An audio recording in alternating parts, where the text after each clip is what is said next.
How did that not happen with Liger? I mean, gee, look how his last match was. Look what it like the two last matches. They were like 8-mans, and the finish was awful.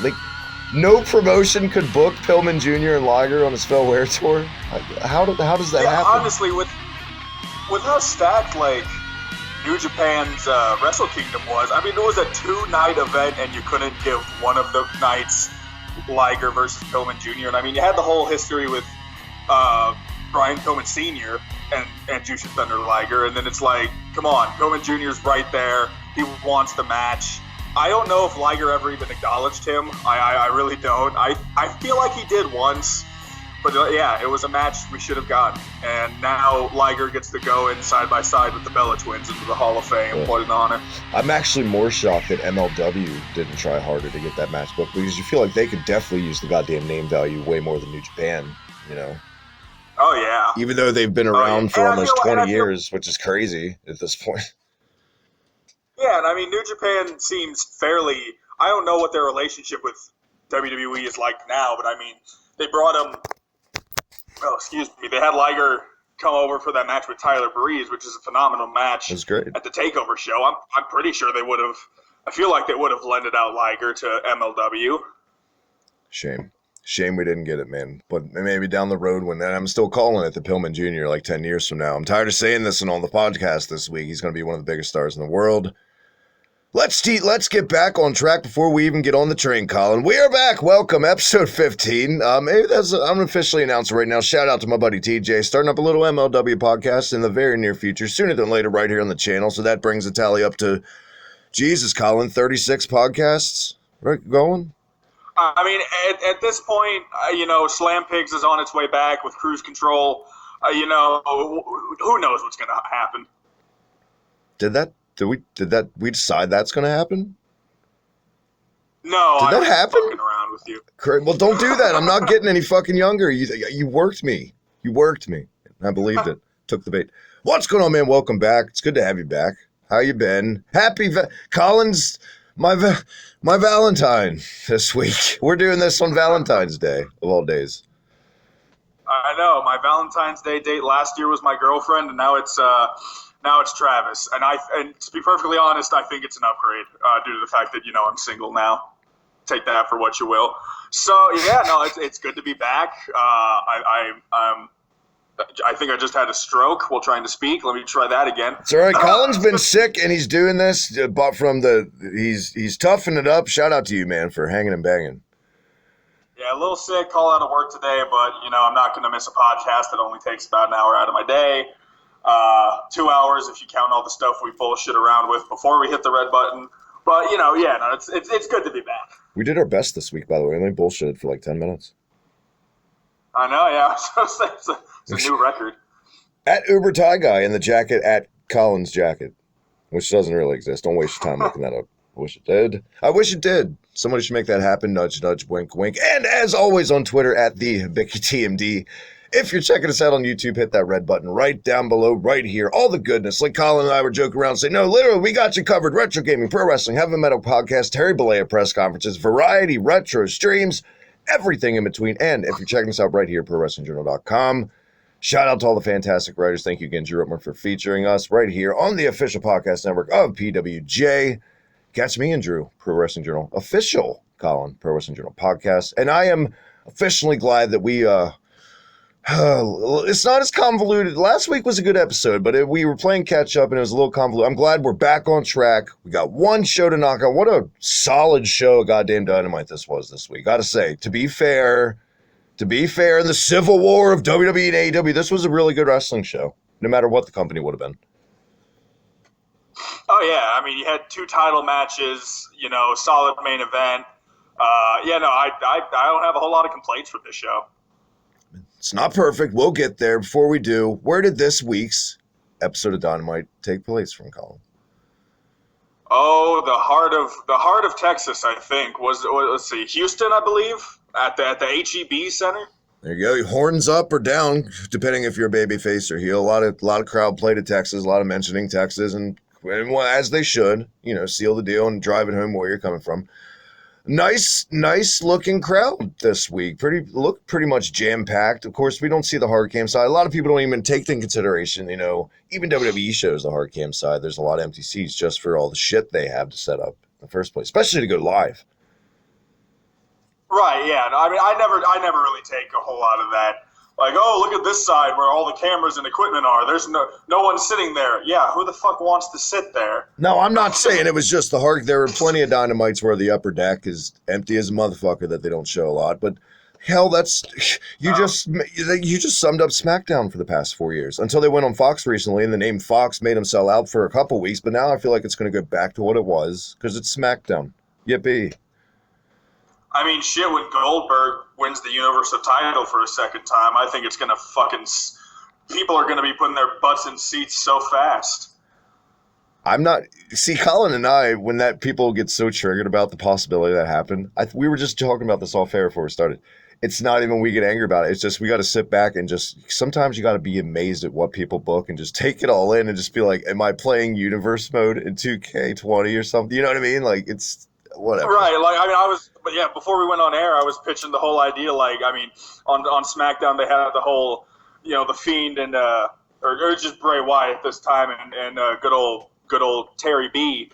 And I'm just sitting here thinking, it's like, man, imagine being Travis, growing up, watching these people win titles and everything like that, watching them in their heyday, and then it's going to be 2020, we're going to have flying cars, cancer's going to be cured, and Goldberg and Hulk Hogan are going to be fighting in Saudi Arabia against some dude in a fucking weird-ass mask for a blue title. No, it'd be Hulk Hogan and Mansoor for his retirement match. Mansoor. Could you imagine? Mansoor. Actually, I could. I could totally buy that being a match. Well, I've proved that I'm eternally 14 years old with my Mansoor's nickname. Wow, what humor. I'm already knocking it out of the park. I will say, back just to wrap that up real quick, it's not worth getting triggered about. Just take kind of just with a grain of salt, because you know why? There's alternatives and tons of pro wrestling options in 2020. It's not worth it. And that's why we're here. The alternative AEW this we kicked off tag team title match. We've seen this. See, I got to be honest with it. It was Hangman Page, Kenny Omega, SCU, a rematch from, when they won the belts. I first maybe almost 10 minutes. I was just in that standby, just that mode where I was like, I've seen this. I've seen this match before. I'm not really into it. I found myself looking at my phone a couple times. But by the end of it, it was that spot where Omega kind of threw him like a potato sack and Page did the German. That's the move that woke me up, because we didn't see that in the previous match. Then from that, I was like, all right, here we go. Maybe something a little different. And then by the end of it, I was all for the finish, because that was the finish. At first, I was like, don't kick out of that, because literally Kazarian looked like he had a concussion when they hit the buckshot in the V-trigger column. Oh, yeah, no, absolutely. I mean, yeah, no, I mean, I liked the match. I thought it was, I watched it and I thought this is what I feel like good tag team wrestling should, kind of, not saying this is one of those matches where like everyone needs to see it. This is what it should be about, but I'm just saying this was a good tag team wrestling match, and I'm a huge fan of tag team wrestling. So, I mean, I really liked it. Yeah, and I definitely thought at the end of it, when they hit the buckshot, the V-trigger, I'm just like, it's over. It's got to be. And it was. And it's, as much as I like a good surprise kick-out type thing, it's always nice when it's just like, oh, is that the finish? Okay, it is, Yeah. I'm pretty sure I've said it on a prior episode. At this stage of the game, when I watch Kenny and AEW on this nationally American TV show weekly, when I watch him and Adam Page, especially when they're in there at the same time, Adam Page, for as less time he's been in the business, wrestles like he's got more experience than Kenny Omega. Just what I've seen, and I have eyes, and I can't deny. Maybe that's an unpopular opinion, but what the fuck ever. It's what I'm taking in, because Adam Page has been killing it for me. I'm sorry. I know people don't like him because he's one of Cody's boys, but you can't deny talent at the end of the day. And I tweeted out earlier, the match was good. Yes, of course, we got the finish, like we said. They retained tension. The storyline is still going on. But the best part was that fan with the sign that said, "Drink my beer, Hangman," had the beer ready. And Hangman literally went right to the woman right beside him, drank her beer, and then didn't even sell anything to that guy's son. Didn't even look at his side, just fucking walked off. Great. Yeah, no, Adam Page is by far one of the, I think easily in the top 5 of like who the best people in AEW are right now. I think the storyline going on is fantastic. Props to whoever does the sentences above their names on the entrances. I don't remember what his was this week, but I remember it being great. All of theirs are always really good. And I love this whole gimmick. He just starts taking people's beers. It's like they're like singles tag team wrestlers, you know? It's like they're a tag team champions, but 9 times out of 10 they're only there because they have to be. They're just Adam Page wins the match and then he just gets the fuck out. Yeah. Is this fair to say and get on board and focus on my bitching about what I didn't like in this? Is it fair to say Kenny Omega, he panders too much to be a babyface and he's just better suited as a heel naturally? I mean, I don't know. People are having a lot of fun cheering Adam Page. I think he was a great face in New Japan. I think he's a great face now. And I mean, don't get me wrong, heel Adam Page is great. Did I say Adam Page? I think maybe you did. No, I said Omega. I said Kenny Omega. Oh, shit. My bad. I'm sick. Good. I'm tired. I'm out of it. All good. The alternative, anyways. I think Omega as a babyface is someone who gets. Omega as a babyface is the person you see get made fun of on Twitter by everyone. Omega as a babyface is the kind of person people cringe at sometimes. And this is just me seeing like what I've seen on the internet, not necessarily my opinion or anything like that. But I think a good singles heel Omega is definitely something that's going to need to happen at some point. I've been saying it for a while now. When this team eventually implodes and they lose the belts and they go off in their singles feud, I think everyone's expecting Adam Page to be the heel, but I think Omega being the heel and Adam Page being the babyface is what they should do. I think that's what's going to get people invested because people are loving Adam Page as a face. People love when he just hops in the crowd, steals people's beers. You know, he pulled up the jug of beer the last time. Like, people love that, and there's no reason that should stop. And they kind of book the Bucks and Omega like dicks. Like, let's say we're hanging out, right? Like, it's one thing, like, if you know, of course, you're my friend, right? You're my buddy, you're my pal, I care about you. If you got a problem, I'll pull you aside, right? But I don't feel any grown man should take another man's grown beer out of his hand like that unless it's dire straits. And it's not like he was, in the storyline, by the way, I know it's a fucking work beer. It's not like he was belligerent drunk. He was just, you know, chilling, giving guys props, whatever. Yeah, I mean, and that's what I like about this. You're just like wondering, like, why are the Bucks taking his beer? What's happening here? Is Adam Page an alcoholic? Is he drunk all the time? And that's what's fun about the storyline. It's one of the best storylines going in wrestling today. It's only, you know, right behind Otis and Mandy Rose. Dolph Ziggler, that bitch, you know? And it's something that I've thought about more than I think I changed my mind about some booking about the MJF stuff. We'll get to that later. And it's kind of what we're talking about here in the same vein. No, I'm with you. If they book it like that, and the promo when he turns heel or whatever, either when it happens or after the next week, where it should be like, you seem to forgot who I am and all this shit. And then he just goes into full cleaner mode, that arrogant Logan Paul wrestler without the profanity.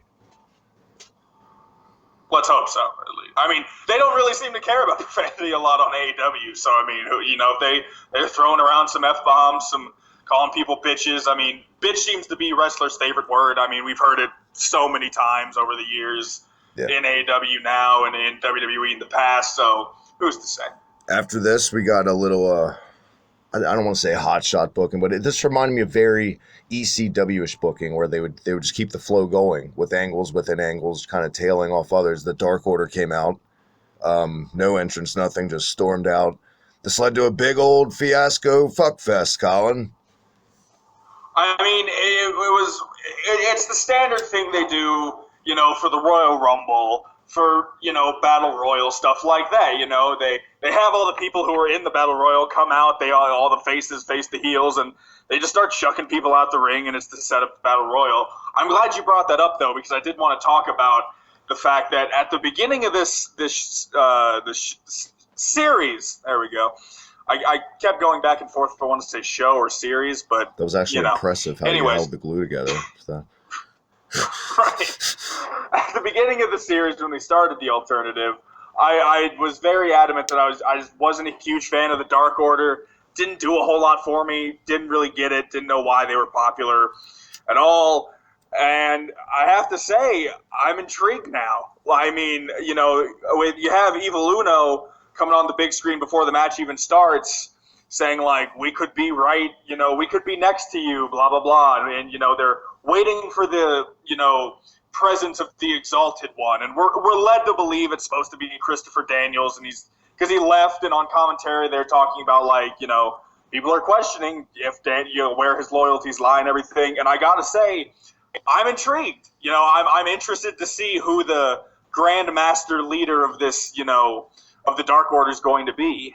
And of course, in wrestling, usually more times than not, if the announcers start talking about it already, it's usually not that. But this is AEW. Usually they take a left turn more times than the standard, they take a detour. They're trying to just do tired of saying it already, and we're doing this for like 15 minutes. The alternative to what WWE is doing. Fuck. It's the worst it's been. 15 episodes it took to get sick of our name, Colin.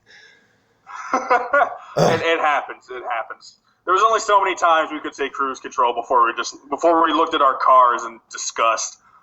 Man, we've talked about it, I feel like, so many times previous episode. It's not needed to get into again. I'm still in the stance, though. I'm not invested in the Dark Order until I get that piece of the puzzle missing, until I have a reason to invest in. But right now, it's just kind of still lacking. I mean, we'll see. I'm excited. I mean, and I like to speculate sometimes. I like to try and guess the mystery beforehand.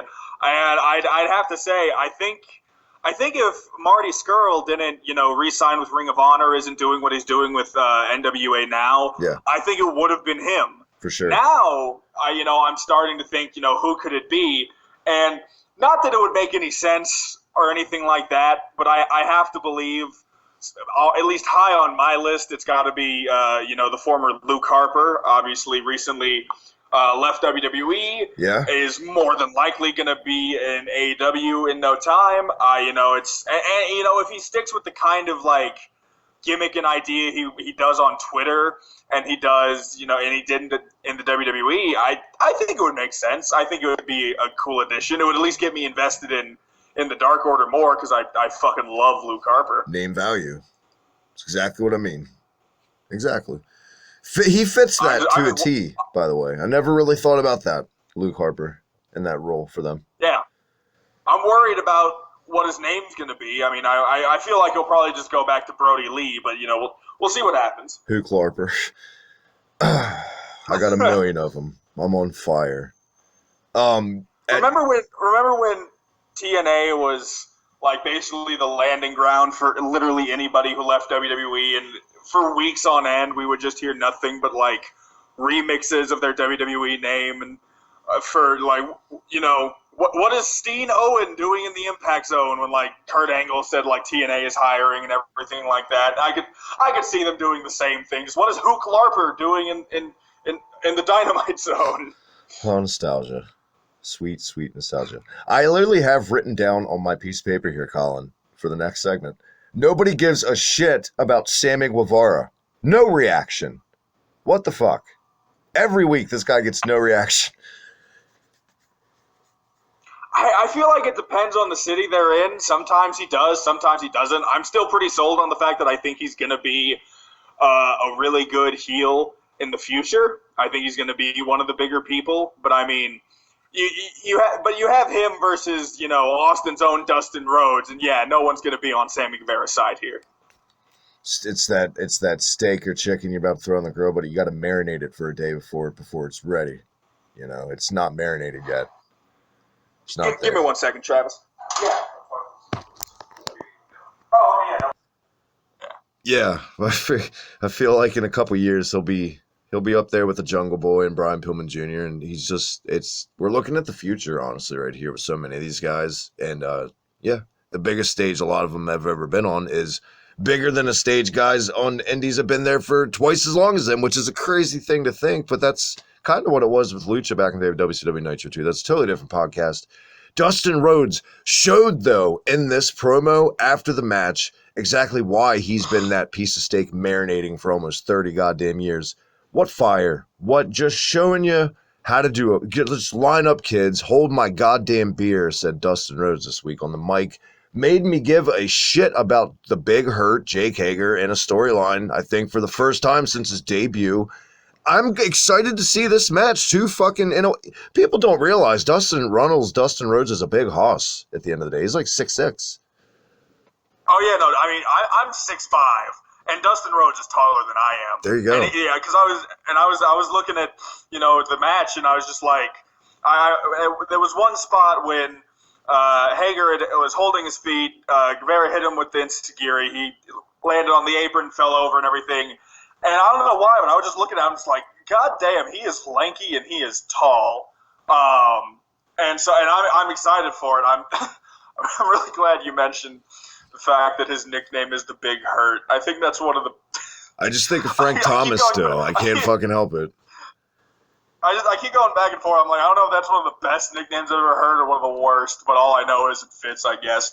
But yeah, no, I think this match showed that you make me so depressed, so fucking depressed sometimes that you don't know who the Big Hurt Frank Thomas was. God damn it, I feel old. I'm 20 years old, Travis. Damn I it. don't know these old people you know. You're pouring salt on my cut by telling me exactly your ages right now. I mean, hey, I thought you were 50 before we went on air, so I mean, just adding insult to injury, and it's what I do. I'm turning heel on you, Travis. It's about time. On Valentine's Day. You did that to your Valentine's Day date. Did you order my meal for me too when we went out? Yeah, I got you a small salad. Could I have a soda? No, you get water. What a fucking dick. What the fuck? I love this show. Was this Britt Baker next, or was this the women's title match? I can't remember the order exactly. It was Britt Baker. Oh, we didn't. Oh shit, Jake Hager, real quick, 2 seconds. I love the pot shot from Dustin about your failing MMA career. I thought that was a great touch, even though it's not. He's still undefeated, but look who he's fought. Let's be honest. Look who Jake Hager's fought. I heard that, and I'm just like, he's 2-0-1 because one is a no contest because he kept kneeing someone in the dick, and the other two people he fought, they kind of just looked like the Beer City Bruiser if you just hit shuffle, and that's who he was put in the octagon with. So I mean, it's not difficult to win against these kind of people. Easy. When you're I love the Bruiser, 6'6" and ripped. Shout out to him getting that sweet NWA TV time. I love the Bruiser. Oh, I'm excited for it. He's a hoss. He's definitely a big old hoss. He looks like the son of Bastion Booger, like without the goatee, but like Booger's son could work. You know what I mean? Like, I don't know. Whatever. I could see that. Are you happy, Travis? I know who that is. I know who Bastion Booger is. He wore that stupid like I don't know how to describe his ring attire, but it was one of the worst things I've ever seen in my life. It's like we had the big blow up at dinner in front of all these people at this nice fancy dinner. I was storming off. I grabbed my purse, and right before I go, you whispered some lusty thing in my ear. I was like, all right, I'll stay. Why don't we have more viewers? Why are we not? Why has AEW not given us a call yet? We'd be great. People would watch because we'd be shut down. So they know what the hell because they'd shut us down because they can't handle our hot cake takes. Right. Speaking of hot takes, Travis, I meant to do this at the beginning of the episode, but let the bells toll. It is confirmed. The Nightmare Collective is no more. It's dead. Gone. I thought that was going somewhere completely different. I thought a wrestler died and we were going to pay tribute for a second. I wouldn't cut you off and just immediately throw that in. For anyone listening right now that's like doesn't get completely fucking baked, which is probably most of their listeners, but those of you that like listen to like in traveling to work or whatever right now, we're gonna get it back on track for you because you're probably like, come the fuck on, Jesus Christ, because you're probably in a bad mood because work sucks. We get it. We want to brighten up your day. Let's get down and face the facts, Kurt Hawkins.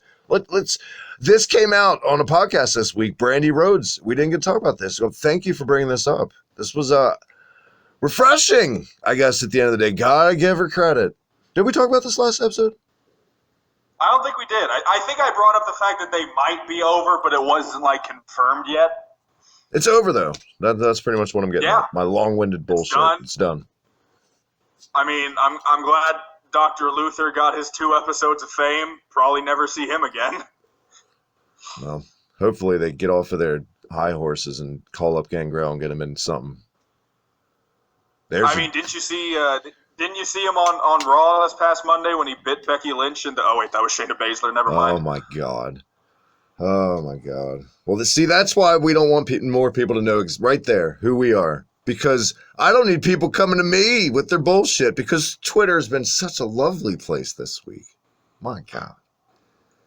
It's just beautiful, isn't it? And you know what? Sometimes it really sucks when, and that goes back to the joke I made at the very beginning of the show this week. We talk about the Civil War with WWE fans, AEW fans. Yeah. People really praised this match. It was good, but man, put this up against any in the past at least 6 fucking months to a year, any NXT women's match, and they're all better than this for me. And that's not even because of my disdain of who's in it. It's not because of the believability of Riho for me, who I get it sometimes. But Rey Mysterio, look, he looked like he worked out. You know what I mean? Marco's stunned. He's not in there getting shine for over half the match. And these amazing fucking Hulk Hogan comeback. It's just, there's a line. There's a line. Now, Riho in there with anybody else but Nyla Rose, I'm more forgiving.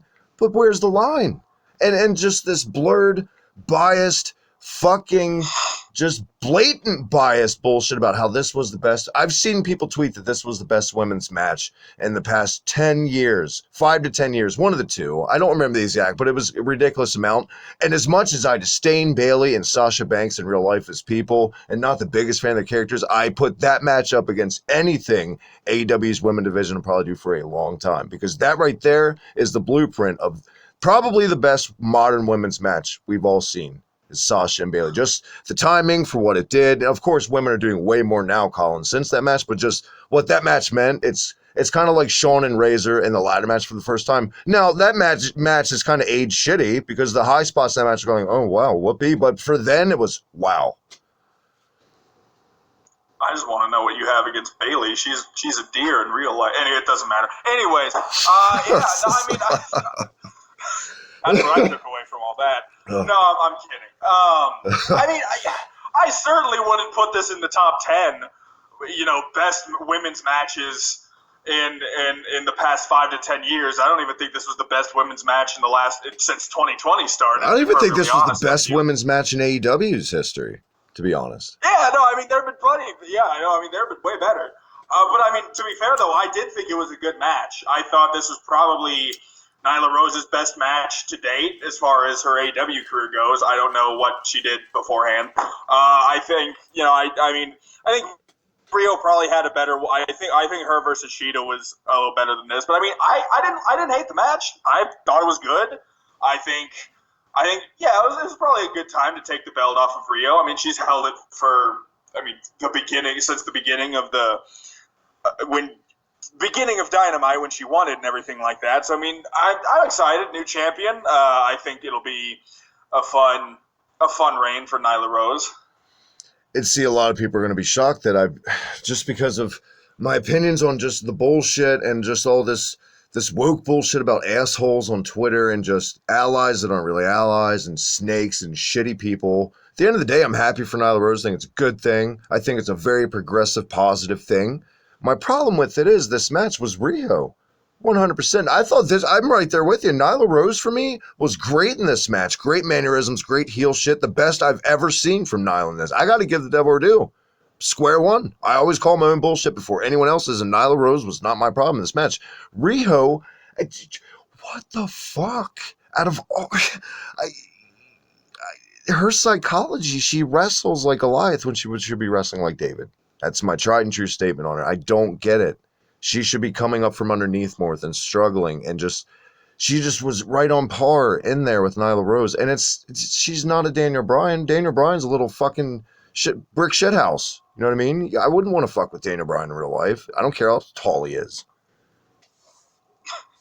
I thought I didn't mind it. I don't think it's a problem having your champion at least look convincing. Obviously there's a she has no muscle mass, nothing. She's a stick And she's not in there like, I got to give Marco Stunt credit right now over Rio. He's in there like a goddamn monkey and a jumping bean just all over the fucking place. And it makes sense for his gimmick and what he's supposed to be presented as. Rio's out there trying to be fucking Chris Benoit with Snapdragons on Nyla Rose. Nyla Rose, a Snapdragon. I mean, at the end of the day, though, I think who the fuck was it? There was some like old wrestling legend that saw a kayfabe news article, and the kayfabe news article was kind of a dig at all the people who were on Twitter talking about like, oh, Nyla Rose won the title, but she used to be a man and blah blah blah, and I'm just like, get over yourself. And it was some old legend who was talking about just like, oh, wrestling's dead, it's not believable, and I've people who were doing the same thing with Tessa Blanchard winning the belt, and I'm just sitting here just like, guys, it's a predetermined sport. Truthfully and genuinely, it just sometimes doesn't matter that someone is, 100 pounds different than the other person, or someone is taller than the other. At the end of the day, if it's presented in a certain way and it's not done poorly, who cares? And I like this. I thought, Rio putting up because I feel like, in from a kayfabe perspective at least, Rio probably looked at Nyla Rose as easily her toughest opponent yet. I mean, she's beaten her once. But she's obviously, she's 90 pounds versus Nyla Rose, who Jim Ross promptly pointed out is 200 pounds. Thank you, Jim. And, obviously she's looking at this like, well, this is going to be a challenge. So, I mean, who's to say it wasn't believable that, she could have been and obviously, if what I'm saying is purely not actually what went down, but I'm like, if they would have shown a package or, some sort of vintage, showing her training for this, showing her working out for this. I mean, and at the end of the day, bodies are built different. You can only get so muscular. You can only get so big. You can only get so small. So, I mean, you just kind of got to pick and choose, your battles at that point. So I don't think it was a problem that, Rio is putting up this fight against Nyla Rose. I mean, she's the champion. She got there for a reason. She didn't get there because she sucked. She got there because she was the best wrestler at that time. And so, I mean, I don't think it's, not believable that she could be putting up a legitimate fight against someone like Nyla Rose. I agree. I'm right there with you. And but it's to a point, man. Like I feel like the match should have ended with that Death Valley Driver. That super, by the way, Death Valley Driver off the top rope. Dare I say, before that, when she was draped over the rope, and Nyla Rose, she hit it picture perfect. That flying knee off the top rope, that was nasty. That was nice. I mean, that could have been the finish either time, but it just kept going and going. And I was like, it was making me a little angry, to be honest. I was just like, Jesus Christ, like they're ruining what was a really good match for me. And just, yeah, the finish took a lot out of this for me at the end of the day. Like, if they would have tweaked some things, maybe I'd hold it at higher praise. But for me, it's worth a watch, and it's good, but it's so overrated already from people. I'm so sick of it, and it's only been like 2 days. I mean, we'll see. We'll see where it goes. I'm interested to see, who she's up against first. I assume they'll probably have a championship rematch at some point. And I'm excited to see where it goes. There you have it. Was this Britt Baker? I mean, technically Britt Baker was before this match, but then I started talking about the Nightmare Collective, and we just skipped over her. But, Travis, I give you shit for it all the time. In every episode, you always just skip over something, but you brought it back. You made sure we didn't skip over it. I'm proud of you, Travis. That was my version of a box of chocolates for Valentine's Day. I couldn't be more in love with you if I tried. And chocolates are bad for your teeth. Look at that fucking segue, Colin. Britt Baker came out. Jesus Christ. I gotta see, it doesn't matter if you're listening to a song you've never heard for the first time, playing a video game, watching a TV series, a movie, anything. At first, you're not really digging it, but something happens and something literally clicks and you just instantly like, all right, and you're on board.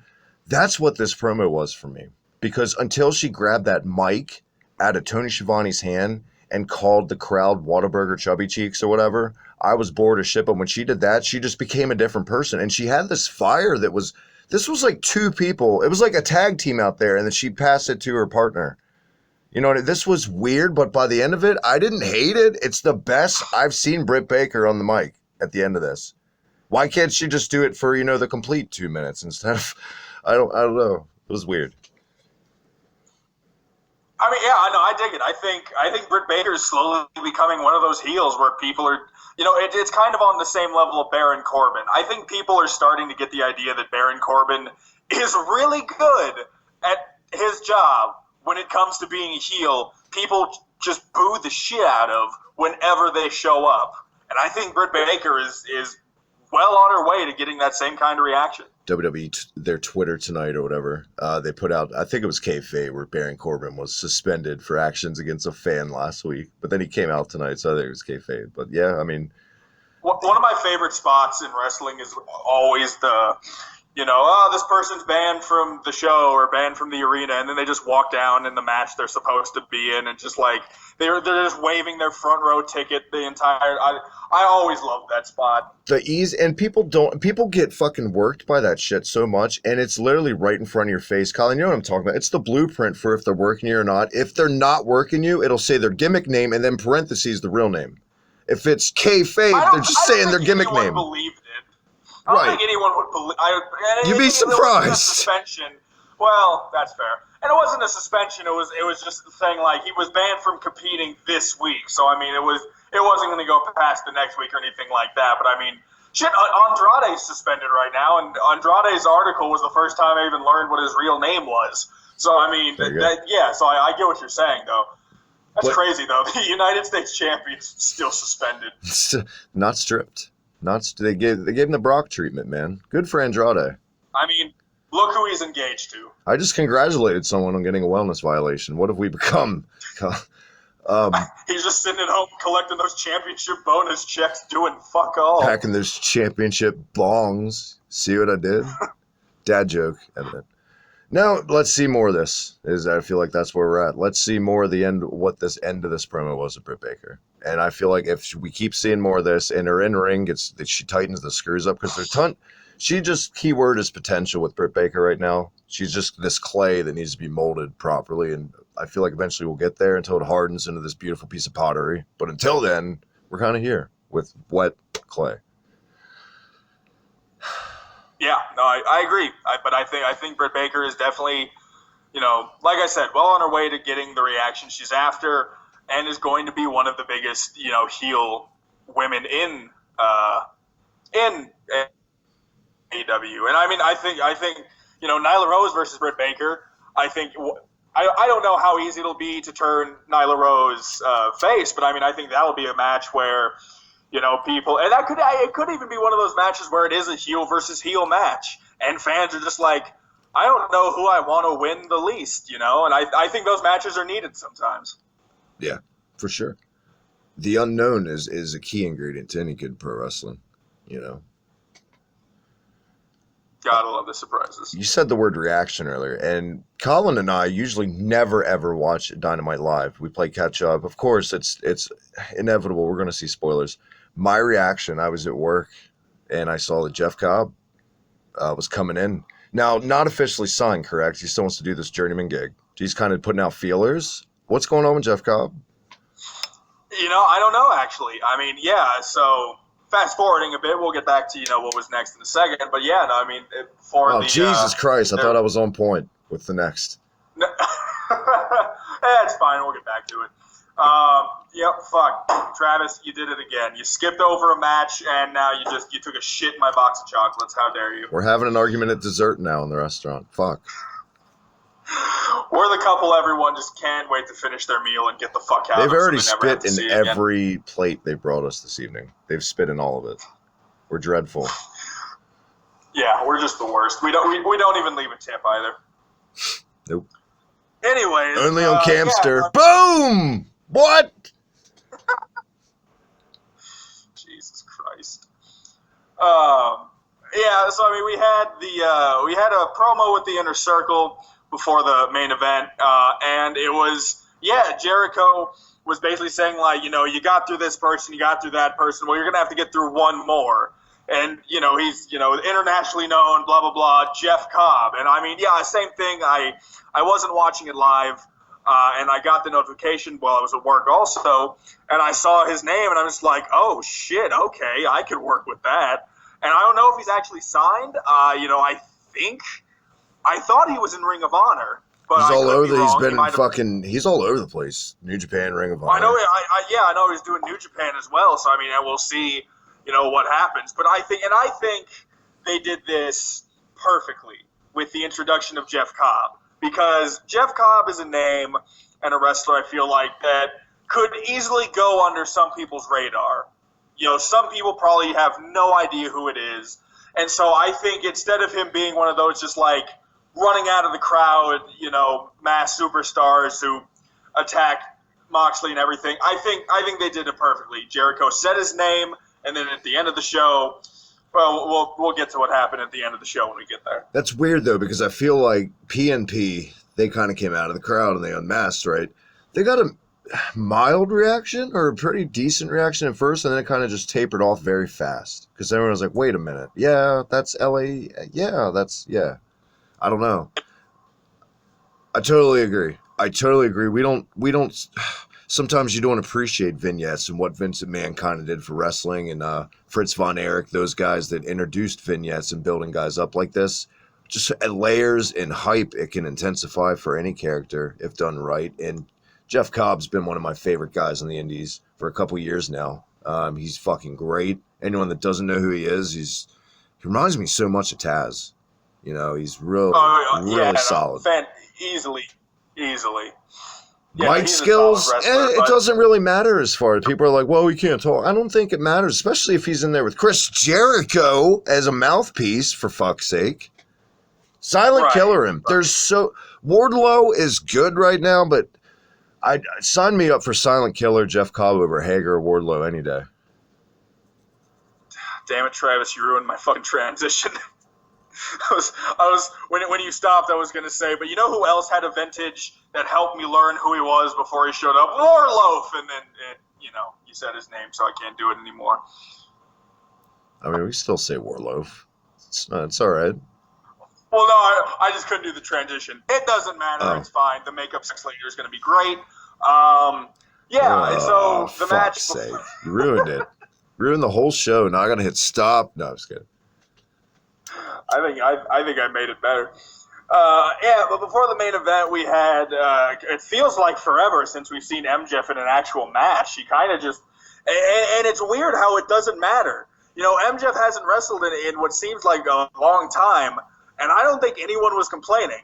Not because he's not a good wrestler, just because, he goes out there and, you boo him, and he's just such a bastard that it's like, that's all you really need sometimes. But, I mean, we had MJF. He came out with Wardlow, our pal Rocky's favorite AEW wrestler. Join DX. Oh, man.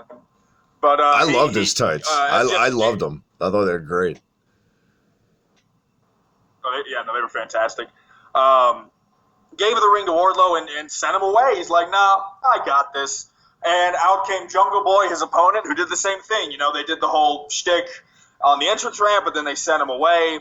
And I gotta say, this was my match of the night. I think MJF and Jungle Boy fucking killed it. I totally fucking agree. Match of the night for me. This is, unless you've watched a lot of MJF and MLW, this was the best we've ever seen in ring from MJF, dare I say. Jungle Boy, he's had some pretty kick-ass matches so far, but these two guys, you can tell they know each other quite well. This was crisp. So this reminded me so fucking much of Brett and Owen, Brett and Sean's. The transitions were very old school. I praised it up and down on Twitter. Finish, I could go either way on. It was fine. It's fine. We're building up more to MJF than Jungle Boy anytime soon, so at the end of the day. But what struck me, and I kind of hinted at this earlier, as I said, Brandy Rhodes, I feel like they're going to swerve her and she's going to turn on Cody. They got, Arn Henderson's the coach for Cody, right? That's fucking awesome. So you got another guy on this roster that's just doing nothing but, hey, I'm on Dark, or hey, I'm here with Sean Spears. Tully Blanchard should be fucking MJF's mentor. And what if Cody had Arn? And Tully calls Cody the match or something. And then they kind of kick rock Sean Spears. And Sean Spears is going to go to do his thing and pretend to be La Parka or whatever he's doing with his chairs. I miss Sean Spears. I mean, he's still there. Oh, no. See, that's what I'm saying. That's how important Shawn Spears is in AEW right now. Exactly. Yeah, so... the match was great. I think I do like that idea, though. Tully Blanchard doing fuck all with Shawn Spears on AEW Dark every other week. It seems it's like, give him something to do. And I think once the Revival get brought in, because they're going to go to AEW when their contracts run up, I think you have to do something with Arn Anderson and Tully Blanchard. I don't know if they should go the route where they come out of retirement for one match to face the Revival. But, if that's what it is, that's what it is. But I think Arn and Tully managing the Revival when they come in would be a fantastic idea.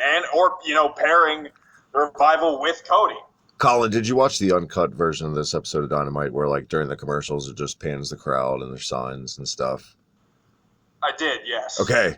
And I don't know if this made air on TV, but MJF slapping that beer out of that fan. MJF's entire walk around the ring was, dare I say, better than most episodes of, like, I don't know, a fucking SmackDown Raw. It was great. He's just king shit, doesn't give a fuck. He's just such a bastard, and everyone loves to boo the shit out of him, and that's what makes him so great. And unfortunately, we had some tech issues, didn't get to our work schedules in real life conflict. And that's probably gonna do it for this episode of The Alternative. Oh, apologies once again for the hiccup, but Colin says he loves everyone. Sorry for the malfunctions in the junction. You can follow him on Twitter at UberTieGuy. Me on Twitter at the Hibiki Team. By the way, they're building up Moxley and Jericho. I think it's all right. I think it's worth... I don't know if it's worth $60, but I feel like there's worse feuds they could be having right now. And all apologies once again. I know this is a shitty way to end the show. Just next time, hopefully we won't have any more tech issues. And me on Twitter at the Hibiki TV. Hit that red button right there with all the best retro gaming and pro wrestling goodness. And on here, ProWrestlingJournal.com. Until then, this is The Alternative. See you later.